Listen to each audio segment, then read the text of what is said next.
Hello, and welcome to another episode of my Stellaris Let's Plays. This is Northstar. I hope you folks are well, that you're taking care of each other, being kind to yourselves. For those new to my channel, welcome. For those returning, welcome back. New folks, I am disabled on COVID. That sometimes means I get sidetracked, I don't think the most quickly. I apologize for that. Some of you may also notice sometimes I start videos with something that's on my mind, usually a current events or politics thing I might discuss a little while I'm looking around and reorienting myself, which always takes a couple minutes because my memory with long COVID is kind of crap. So I always have to take a moment to figure out what I was doing.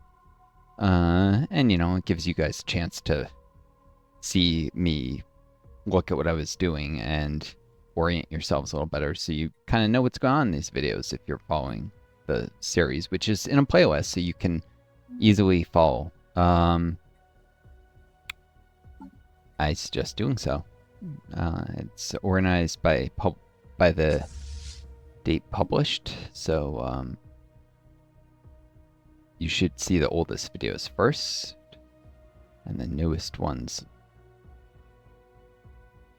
last, if you go and check out the playlist, which makes it easy to find the very beginning of it.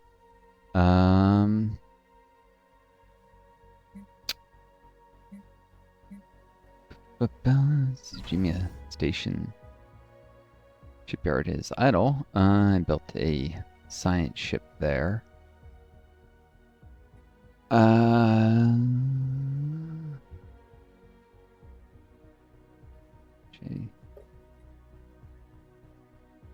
Build maybe another construction ship real quick because there is stuff to build.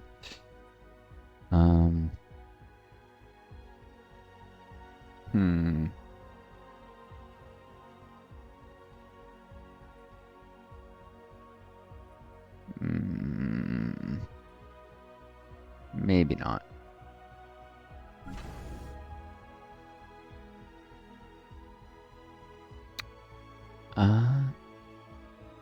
You know what? I could colonize Striber from Tsujimiya. It's a little bit further away than the capital. 1, 2 jumps versus 1, 2, 3, 4. But I am expand my fleet as a station. Let's see what happens when I...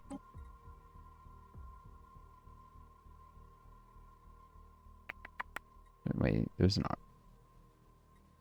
Yeah.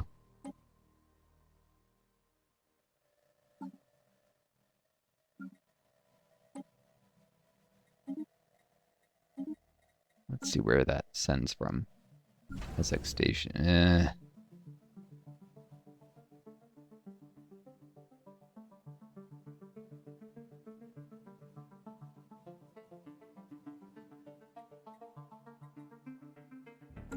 Yeah. You know, actually, I probably have more colonies settled that I could use right this second, but I think ships repair faster as a shipyard, so yeah, I'll just leave the one as a Gmail alone for now. But yeah, not to disappoint. So for those who don't know, I've mentioned many of my videos. Heads up, I'm a very left-wing. I am actually a democratic socialist. Red, not social democracy, which is like Norway, Sweden, Denmark, Finland's economic political strategy, but Marxist, a fan of multi-party socialist democracy, which has never ever been done for more than a few years in the history of the world. The only places where it ever was actually came into being, but briefly, the US immediately carried out coups in those countries, or France in one case, with US help, and so never got to prove what it could do. There's one country that might try and claim it's that on Earth, and that's actually North Korea, but Yeah, they have huge elements of monarchism in their government structure and autocracy, so they're not really a democracy where they claim, they do have multiple parties, but there's a single party that's like 70% of the vote, and then they basically ban everything but small regional parties that represent local interests, which can never pose a real threat to the Communist Party there for their rule. So that's not really democracy. It's slightly more pluralistic than what, say, the Soviet Union had, where it's just one party everywhere, but real democratic socialism has several major competing socialist parties and may or may not allow capitalist ones, but there's a huge risk of those being secretly bankrolled by external capitalist regimes, so you could still ban those, but allow there's many different forms of socialism and anarchism as well, which is, some anarchists will say they're not socialists and some will, but that can be also allowed. So you can have socialist and anarchist parties, and a bunch of those competing. Spain would have probably ended up that way if the Spanish Civil War had not been won by the fascists. Chile had such a government for 3 years. In fact, the Socialist Party was not even a majority of the electorate. It was, or the votes, it was just the largest party in Chile before the U.S. couped Salvador Allende and put in the fascist Augusto Pinochet. But for 3 years, they had democratic socialism. Of course, the U.S. not only did the coup, but they assassinated people in Chile and sabotaged the economy. So it never got to really show what it could do, but it actually had some things like Project Cybersign that were very cool.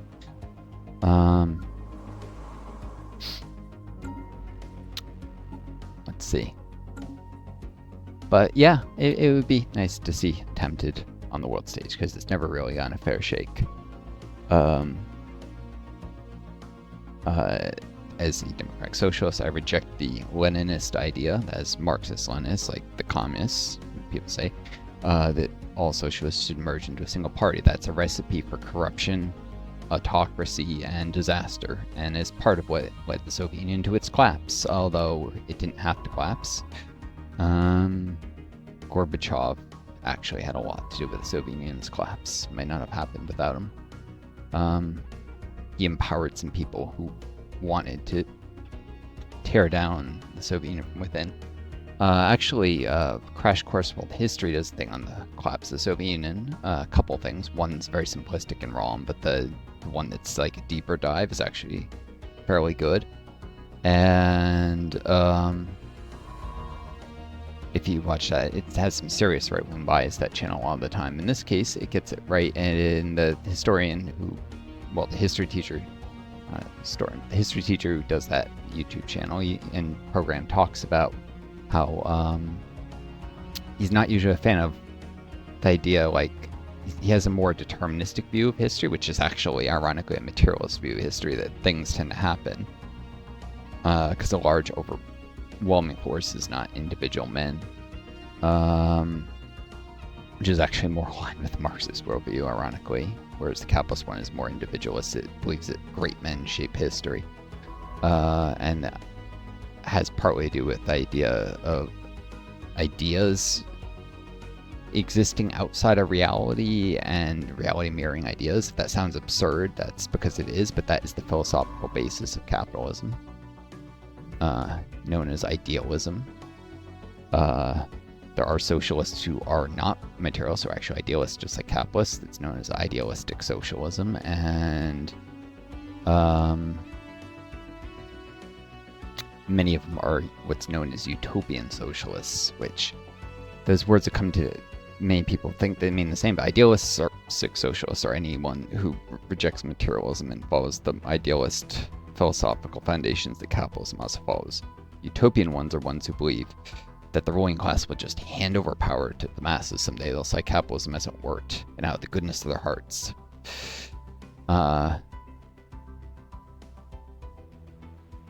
This is why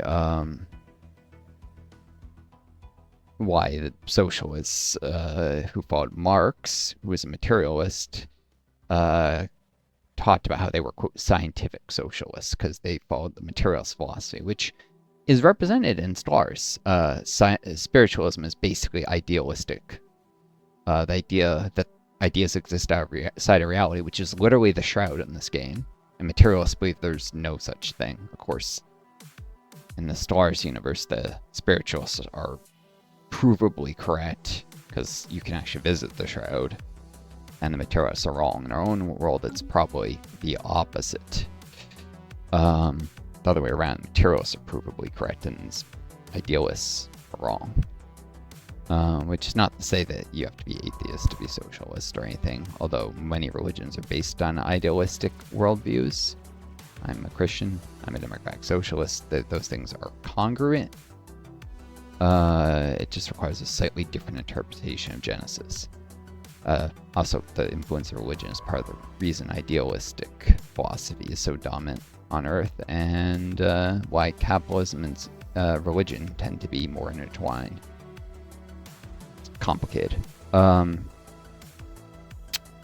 of that, but, and I've argued before that societies and stars basically all show characteristics of being socialist societies, whether authoritarian or democratic. They are all really some brand of socialism because you don't have a tiny ruling class that collects all the benefits of the economy and then decides whether to reinvest those resources.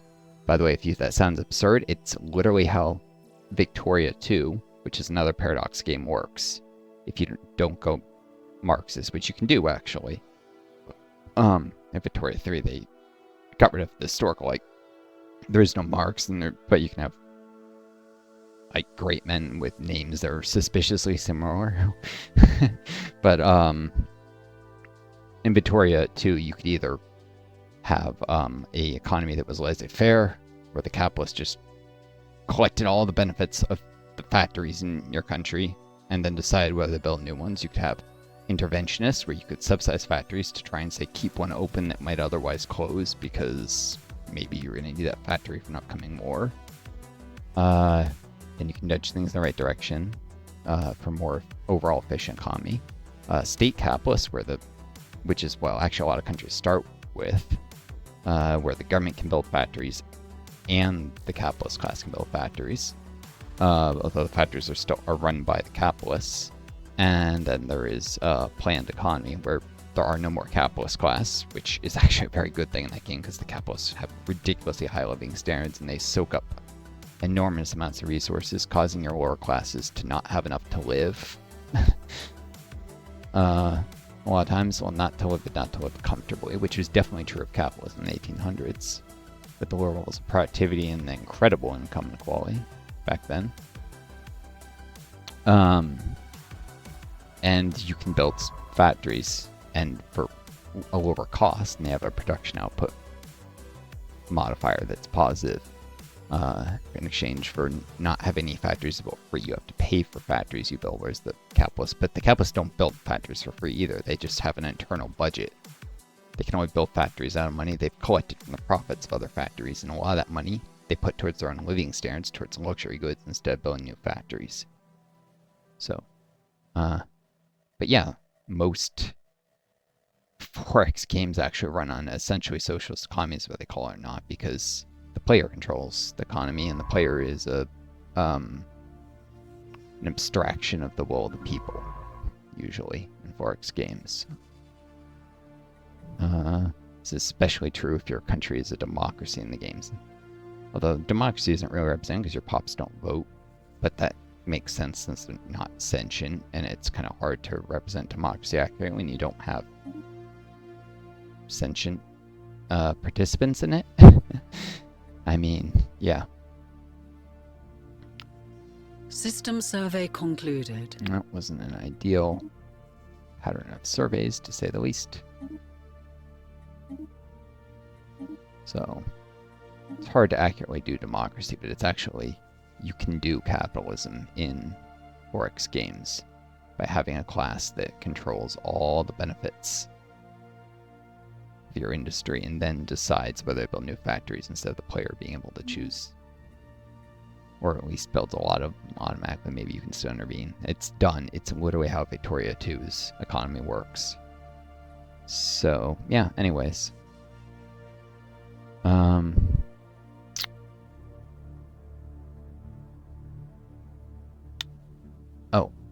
let me... I'm gonna have to another scientist soon-ish. How about bring this guy? Had jobs to anchor, maybe, or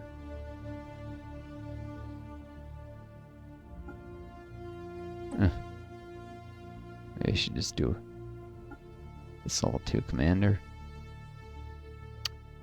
It's a little uni for the potential of extra jobs. I don't know. Void Hunter is not a great trait, though.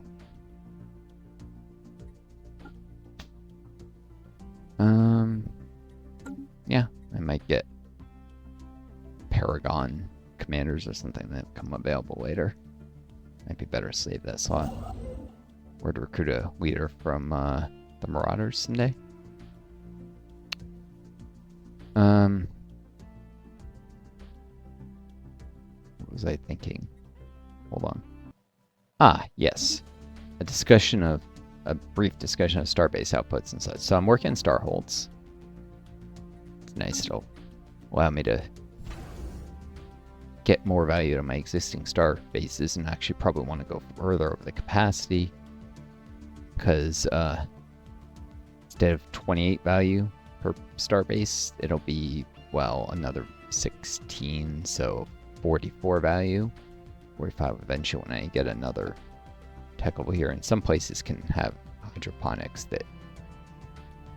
and minerals, or I have, a building that can be used for other things like military stuff if I want, or resource silos. So that means, broadly speaking, it's worth going a little further over the starbase capacity. But this, I remember, the bunker bot thing. So I'm gonna do this, because this is way too many toasts and it's a little overwhelming for my brain. And the reason why is because this can give me a bunch of uni. I can just increase my starbase capacity right now. We have traced the unusual electromagnetic radiation emanating from Evixis 3 to a secret subterranean bunker hiding a mega computer. A secret subterranean bunker hiding a mega computer the size of a battleship. Our researchers suspect that it may have been there for several thousand years, hard at work solving a very complex problem, the nature of which still eludes us. When attempting to interact with the computer, they discovered that the facility, which had appeared both abandoned and unguarded, was in fact operated by a security AI, the highest purpose of which seems to be frying its visitors with extreme prejudice. When the AI was finally defeated, it broadcasted a message to an unknown recipient. Scrap it for a fixed amount of resources, not that much. I mean, this is like 2,400 value. If you wanted to use the standard conventions, you can get a research buff speed modifier that causes the computer to break down after 10 years, just a little extra engineering, or a massive amount of uni by letting continuous mysterious calculations. We better not disturb it. Whatever problem the computer is trying to solve, it seems important. Probably. And from, just a momentum standpoint, forget even long-term potential. If there's any follow-up, I don't think there is for that event, or maybe I think someone figured out in very specific situations it might do something, but usually that does nothing.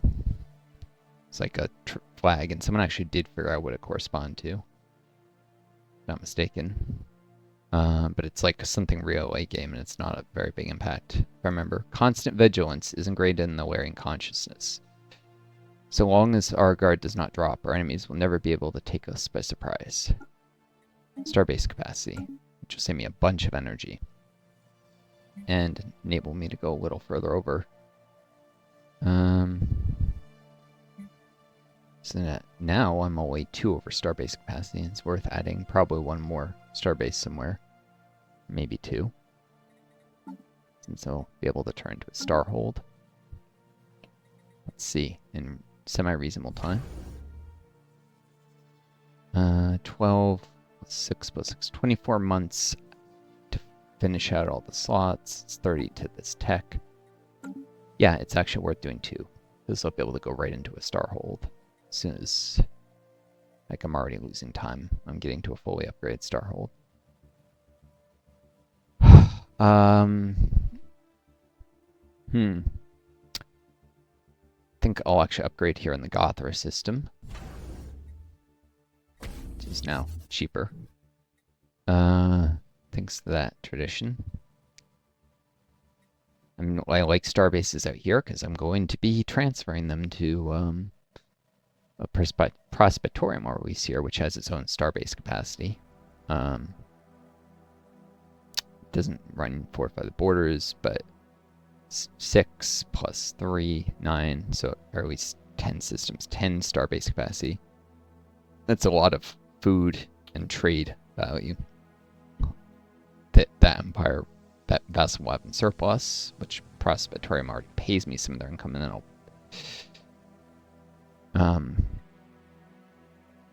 might only be from planet jobs, but yeah.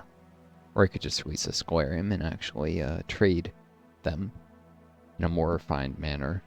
Trade them for resources.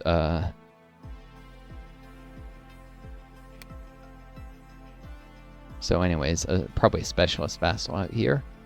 And I'll probably make the primary species of it the Dejomar, because they actually make better leaders than my own empire, thanks to spare organs, which is not great. It's worth too many. It's too expensive in terms of how much it nerfs utility as actual, like, workers, rulers, specialists. But for leaders, it's a good trait to have.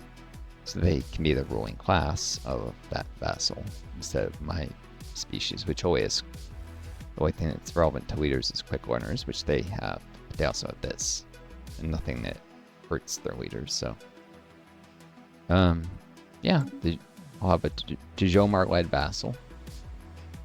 His main species is this empire, which I'll eventually absorb. And this will enable all these star bases to hang around. Let's see, 1, 2, 3, 4, 5, 6, 7, 8, 9, 10. Yeah, I might want to break into 2 vassals so I can coat everything with star bases. Possibly a Scholarium and a Prospectorium. Also, because I don't think there's a way to get all the value out of the Prospectorium, and they'll just be swimming in a trade. Ridiculous amounts of trade that I can't even trade them. Or, like, they'll just go to waste or be used inefficiently to buy resources, so it's good to have one of these specialist vassals. I can't even do something like, I can't turn these vassals into a specialist because they're on cooldown, and they're too big, powerful to accept something like that too quickly. It'll be a while to release this, but that's the plan. And it'll mean fewer planets I have to directly manage, which means I can play faster and make the game, you know, go faster for you guys. Where else? It's gonna be a while till Walmart. I could wait for Wazon, but I think Striber, maybe? Yeah, Starbase at Striber.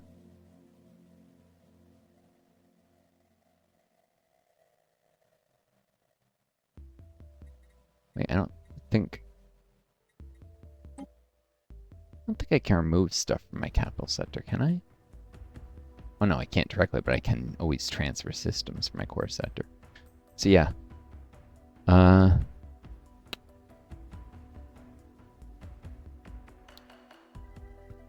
Maybe.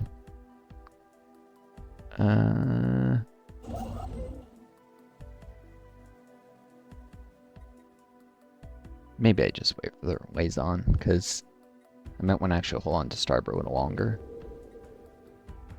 It'll be like one of the last, the last planet they're developing up. I want to hand it off anyhow, and I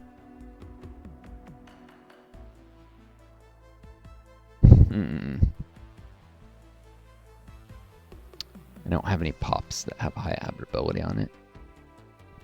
Are we gonna be overstrained just developing the worlds I already got? Yeah, so I'll just do a starbase at Liaison. Which 1, 2, 3, 4, 5, 6, 7, 8, 9. And then if they get Kaljamon, 10. Wait, 1, 2, 3, 4, 5, 6, 7, 8, 9, 10. Yeah, 1. So maybe I'll hold on to the Vokon starbase for a while. Especially because I haven't built Umbrius yet. I might not do that for a bit. Actually, I should do that as quick as I can because resources, and so I don't overflow influence caps. Something. I'll figure it out. I may release a scepter from a vassal from Strubius, though. Yeah. All more reason Liaison, because I may not want to hand off Mithrop Tathagot, but I can definitely hand off Liaison to whatever vassal is based out of Sejimia, probably. And I'll also have Gothra, so it'll be a 3-planet vassal. Which, cool. And then there'll be probably another vassal here, which will have these 2 planets. 1, 2, 3, 4, 5. What that have to have 6 worlds. So still more than both my vassals combined. Anyhow.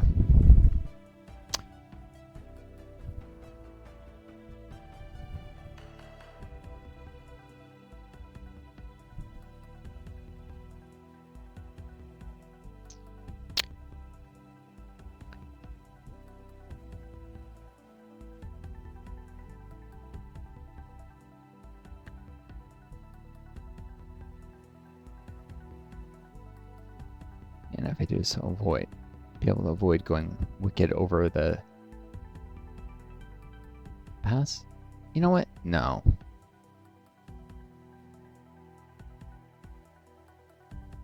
May even end up with the archaeology one of the Holland away zone later. Yeah. Let's get started on a starport here in Monarch.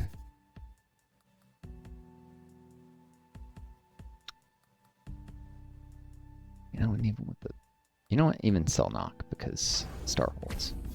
Boom. Knock, Selnock.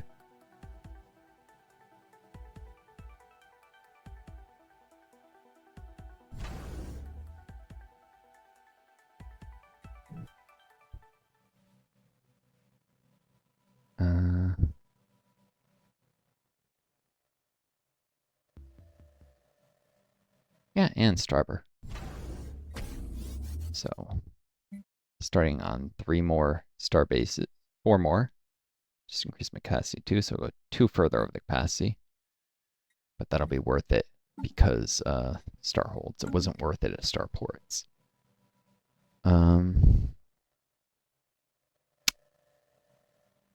Something like that.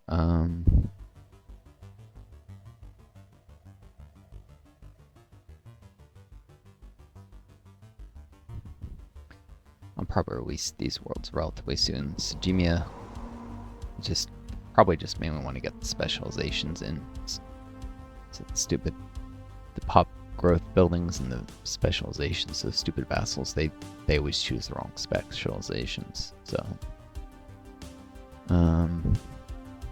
like dumb ones. I can trust the item mostly to develop the worlds. I don't know. We'll see.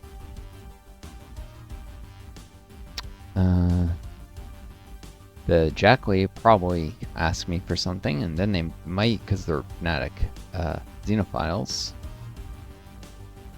They probably should. I think I looked at this. Actually, I had in this was they wanted 100 of my pops, but yeah, they should trade with me most likely, which I can. Fallen Empires produce a lot of energy, so they don't value it very highly. I may be able to trade them. Any excess food for energy. Next to our hydroponic space and the trade hub trade half of it with energy, which you need, and the other half will be trade value, which you can trade very cost effectively to like the Custodians and stuff for more energy. So probably can come out ahead this way. Probably. Could be overdoing stuff.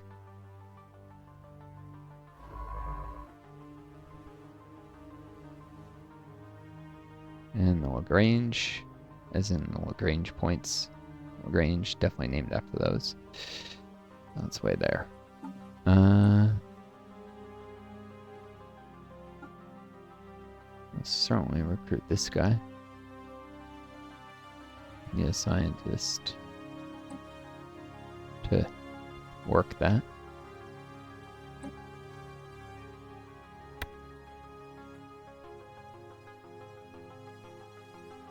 Sagor. Another one of those spare organs, superior leaders from my vassal.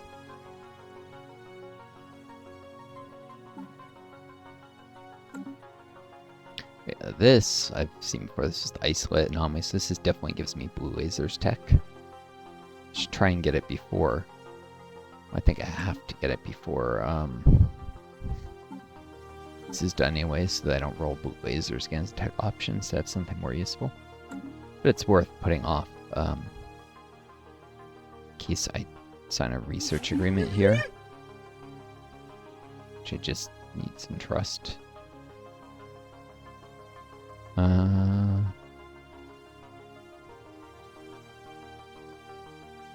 Embassies actually slowly build trust. Very slowly. How much trust it? Oh. Okay, this would give me that remaining 18 in like 72 months-ish, less 70-ish.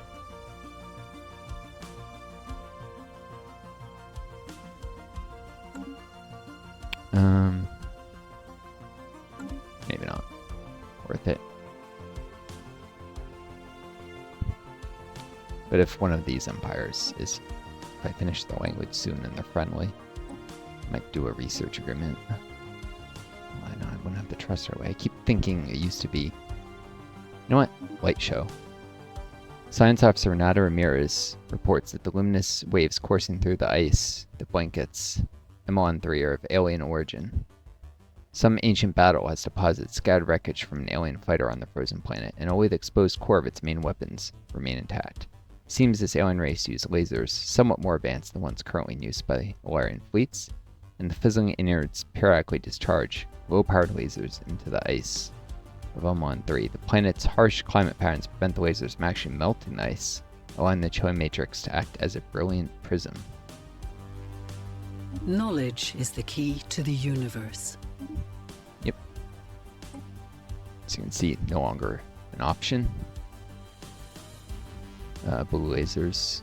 So next time I re-roll, I won't have to worry about that rolling again. It was actually currently a research option and not like guaranteed. These were from excavating First League, so it should give me a chunk of minor artifacts if I wanted to do that.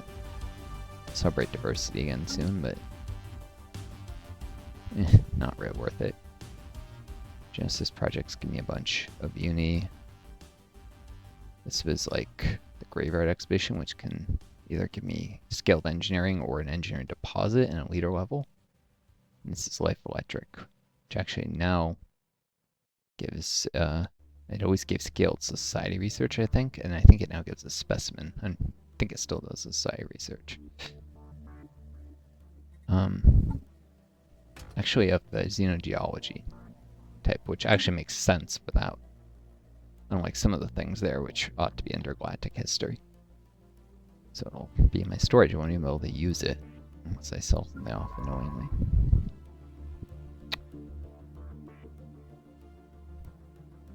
Can't rotate things out of storage. It's stupid and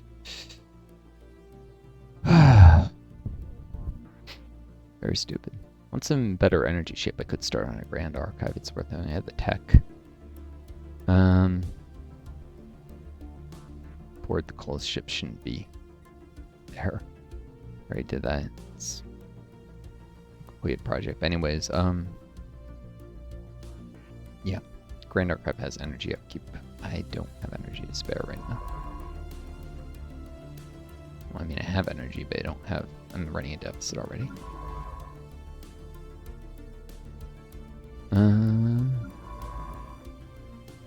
Next month I'm gonna have to hire that scientist.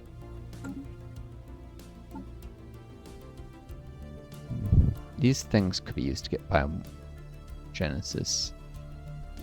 Never surrender bulwark or harmony.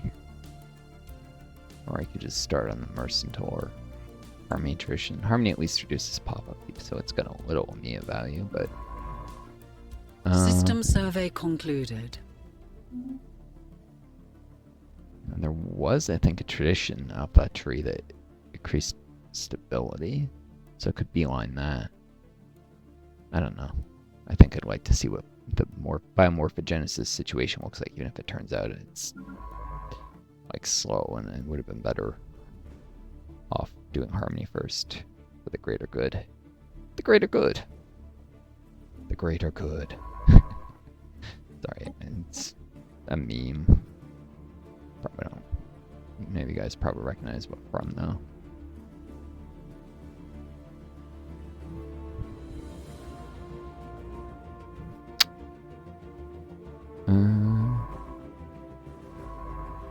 Okay, was this a decent?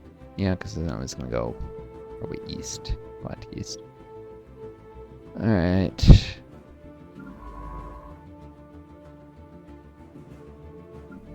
In second, this is almost done with the robots in my plant. I'll have to make sure that gets prioritized.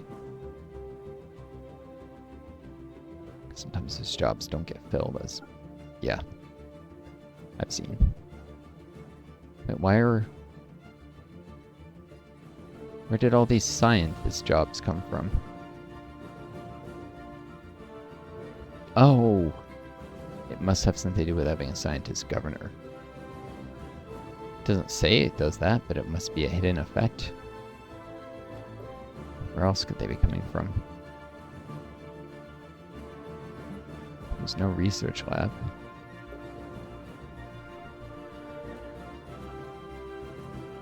Oh, Zone A. This world also has Zone A on it. Okay, yeah, that's what's producing the scientists. Huh. It's in second. This is actually a good place for...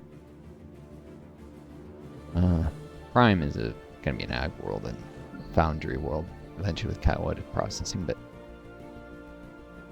this would be a good research world if it's in Secondus. Eventually. Someday. May do an archives for now.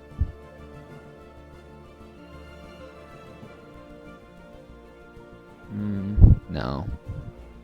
That'd be dumb.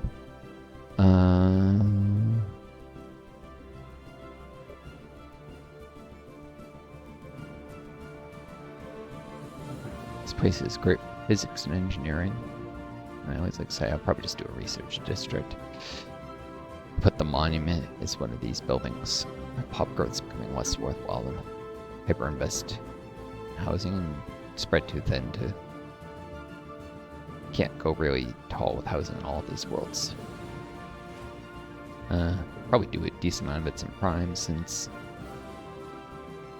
not one of them. Well, yeah, because it only needs so many farm districts, and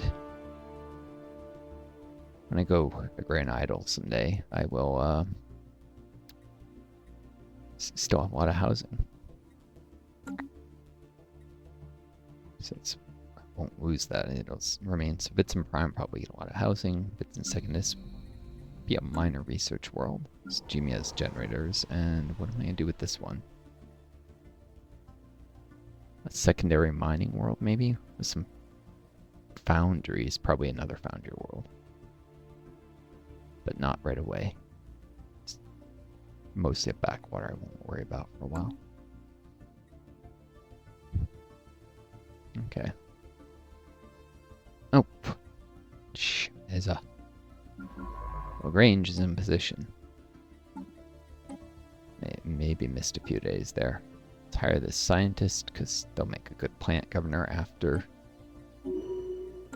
The dreams of the scientist. The dream of the scientist is benefit society. Well, unfortunately, for most scientists I've ever met, that's absolutely not true. Many of them, a lot of white tower and ivory tower intellectuals only care about research for research's sakes, and actually were dismissive and rude, aggressively rude to me when they found out that I wanted to go into biology for the purpose of trying to cure diseases and help people.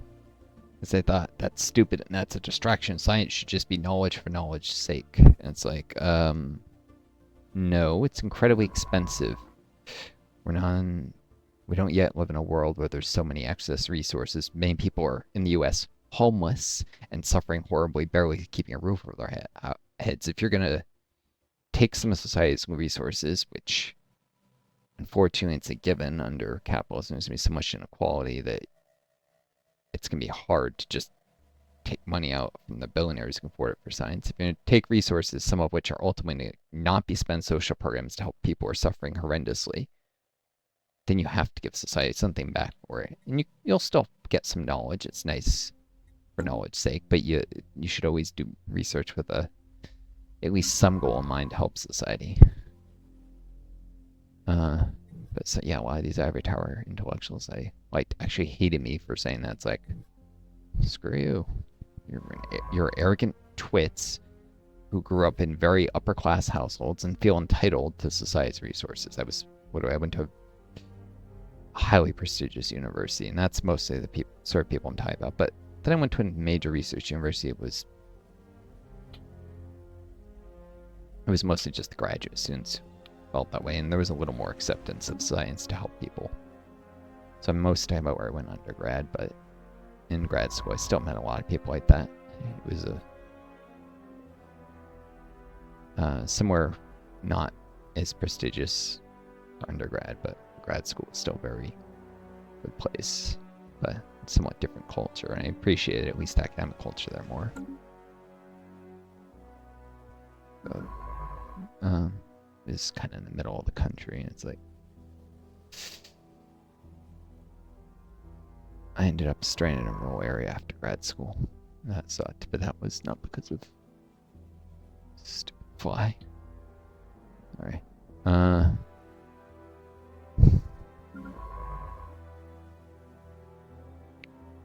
Alright.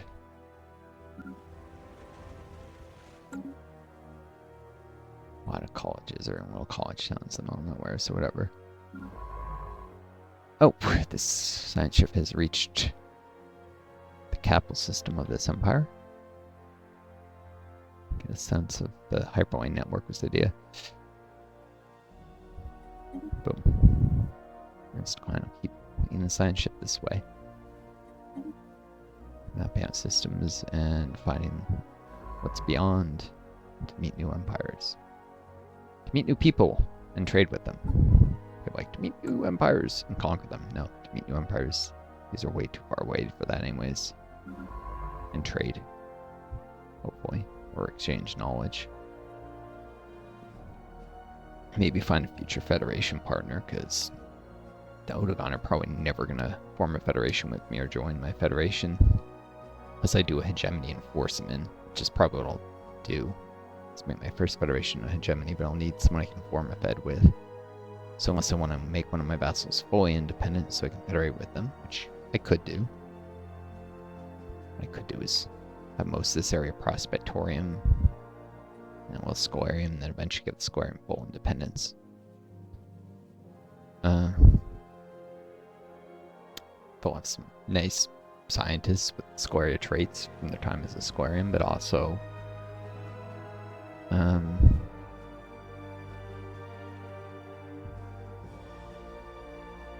maybe I'll reabsorb them and then release them as a normal. Nah, that's dumb. Experience it. Well, it depends how they're doing. If they're like way behind me in science, I want to reabsorb them to update them. Prospectorium, I can just subsidize their research so they don't fall behind, but at Scholarium, because of the research tax, will tend to fall behind, so probably want to reabsorb them.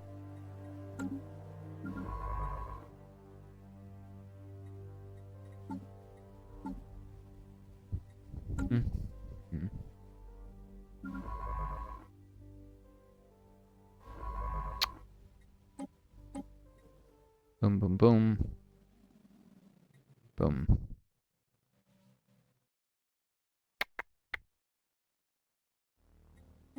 Have any survey priorities here? Should add some.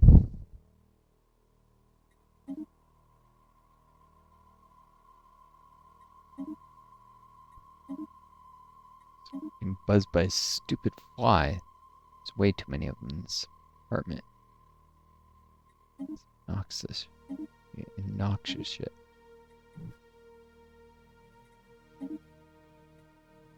Alright, research. Surveying priorities for the Earhart.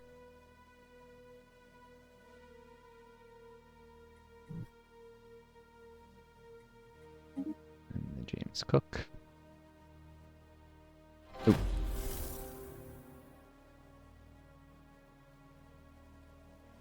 Wait, this one had less time than isolate. Archaeological, Genesis, communications, Genesis. You only have till November this month. First contact event. Monstrous noises. The noises, a mixture of threatening, booming noises, and what sounds like the grinding of metal on metal, continued unabated for several minutes, punctuated by occasionally by howling noise that sent a chill through everyone who heard it. And this is when I was taking a cautious approach, which is supposed to reduce the chance of negative events like this. Just as Envoy Kenneth Skinner thought the noises had died down, they started up again, louder than before. With a wince, he switched the receiver off. He turned to the gathered crowd of officers, some of whom were cowering behind their seats. Well, that was quite something, he said weakly. It's hard to imagine the species making the noises we have picked up from the Zeta aliens could be anything other than hostile. Naval officers already fear the worst, and assume that we will soon be at war with them, but Commerhead says we'd be better off waiting and seeing. Challenge not return makes my population unhappy, though it does give first contact skill. Do this. Militarist ethics, ship build speed. I think this can, saying noises back can possibly, if they're militarists, make them like you more, but if they're not, they hate it. They cannot help by the sound, will come to understand later. I kind of barely staying afloat economically. I'm not sure I want to just, we'll just prepare for the inevitable. We'll make no hostile moves, but we'll be ready should they attack. Fits with my cautious first contact approach.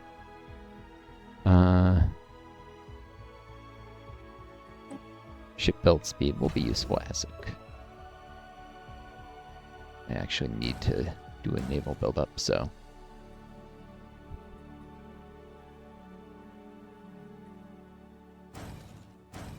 Boom. Make the militaries happier. And then they'll also become more numerous. Eventually they'll be 6%, but right now they're 26% of my political power in my empire, so yeah. Something you get. I'm no longer in the low naval capacity usage. Shouldn't they be happier than before?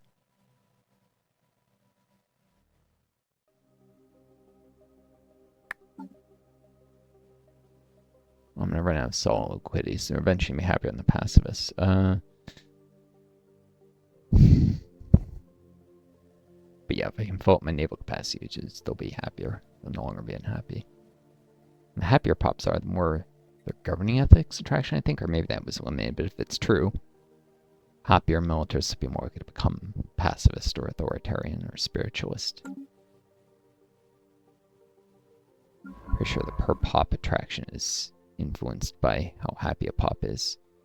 Easy way to see. Let's take a look at Anchor, where not everyone is 100% happy. These guys, who are members of the Knights of the Void,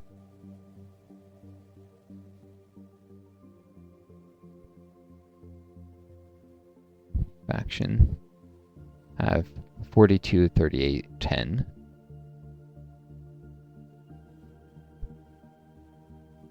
And these were spiritualist and happier. 43, 38. Yep, they have higher attraction towards governing ethics. So,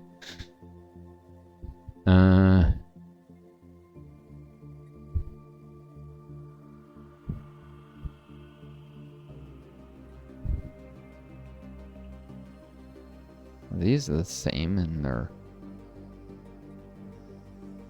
42, 38, 10, 9.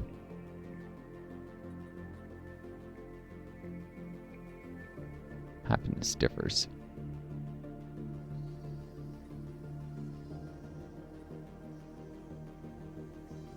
I guess it's just by species. Oh well. That must have been eliminated then. If I have two different groups of pops, different happiness, and the same ethics weights, then yeah. There's absolutely not happiness effect on it anymore. Unless it's now only ethics shift chance or something, I don't know.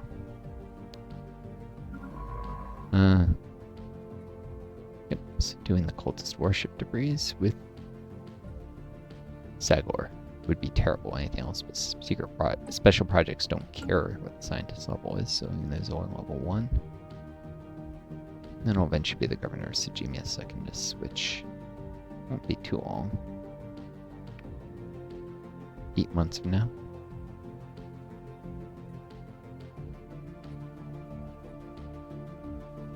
Cool.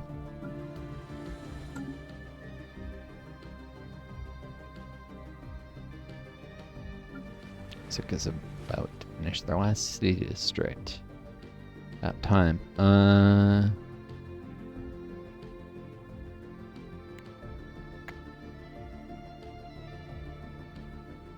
This extender says eventually become a civilian. So many hours, I may have to trade away consumer goods, so I'm gonna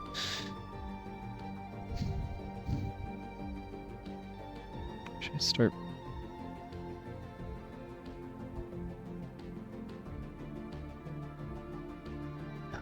Overflow influence cap if I don't.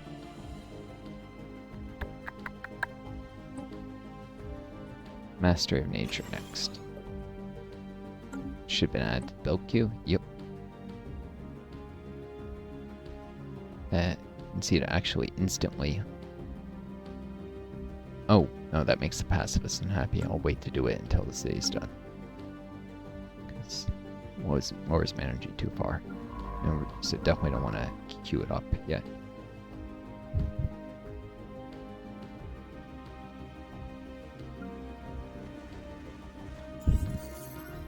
The special project has concluded. An interesting find. That wasn't the cultist warship debris.